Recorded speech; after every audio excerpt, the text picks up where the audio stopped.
Hi. Hello. Hi. He's a spork. Yes, yeah, I know. Forky is the most important toy to Bonnie right now. We all have to make sure nothing happens to him.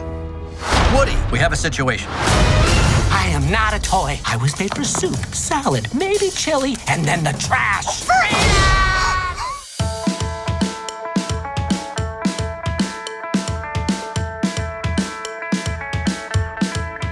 Well, that was actually a tough challenge, was just finding the balance between the characters that we know, the classic characters, and introducing new characters.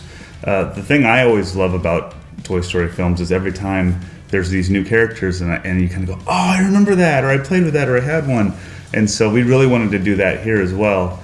And we used, we did a bunch of different versions, and we were trying to find that balance between the two. And what we ended up with is the right mixture of characters to tell Woody's story in this story. So it's always about Woody and the main character and his story and everything that needs to support that.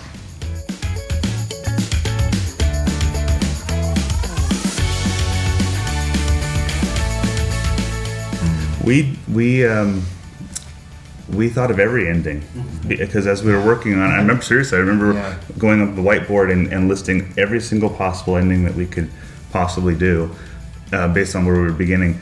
And we wrote that one, and that's the one that's in the final film is the one that I even had trouble writing because it hit so hard. And I think even pitching it was really hard to not kind of crack. So when you have something like that just you already feel emotion in just the idea, that kind of tells you there's something there that's worth doing.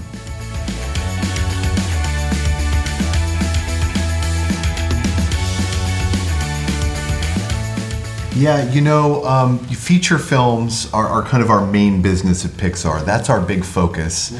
And that's actually why we weren't able to put a short film on the front of this one. We love short films, but the people were needed to make Incredibles 2 and then to come right to us and make our film.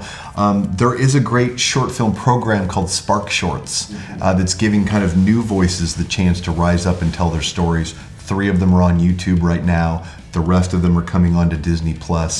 But yeah, Disney Plus, we've got a few short films, like you said, in process for November. Most of the crew at Pixar is working on the feature films, but between those films, we try to, if there's any downtime, we try to spend our time working on some of these great spin-off stories of these kind of characters that we love.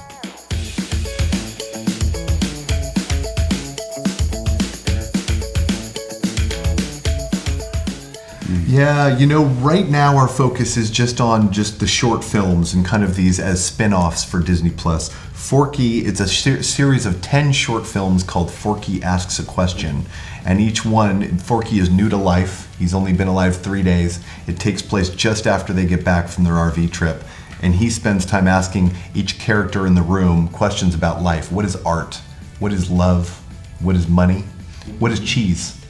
All big questions. Very important questions. And then the Bo Peep short gets to go kind of back into her life before Toy Story 4 in the antique store and what that might have been like. So we're really excited about those.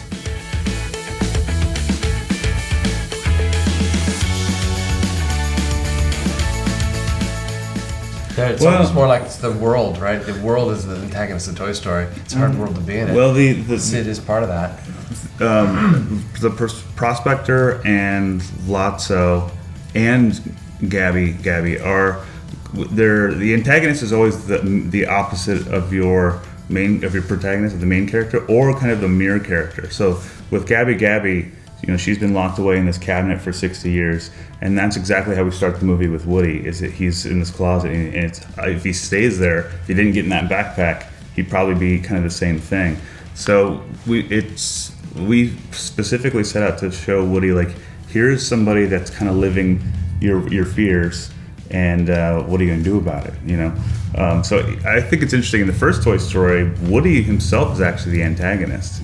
It's not until he realizes, oh, I need to change my way of thinking, then he and Buzz can become friends and all that. So we try not to do typical mustache trolling villains. We try to just do villains where you actually understand where they're coming from, because everybody. There's a great quote. Someone said, every character is the hero of their own story. You know, nobody thinks I'm the bad guy. So we approach it that way.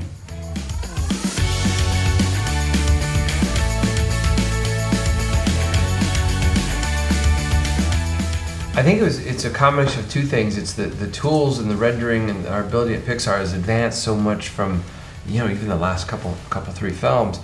But two is that the artists are so good. I mean, every film, it's like the technology gets better, but the artistry gets doubles that.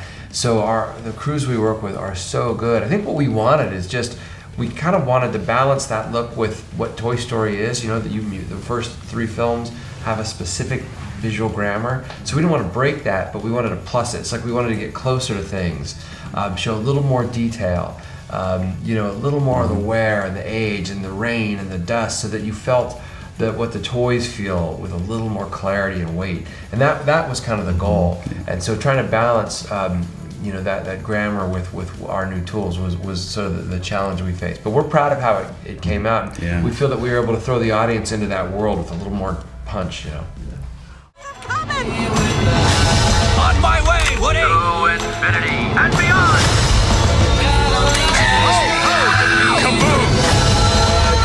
Don't let Woody leave. Kids lose their toys every day. I was made to help a child. I don't remember it being this hard. Woody, somebody's whispering in your ear. Everything's gonna be okay.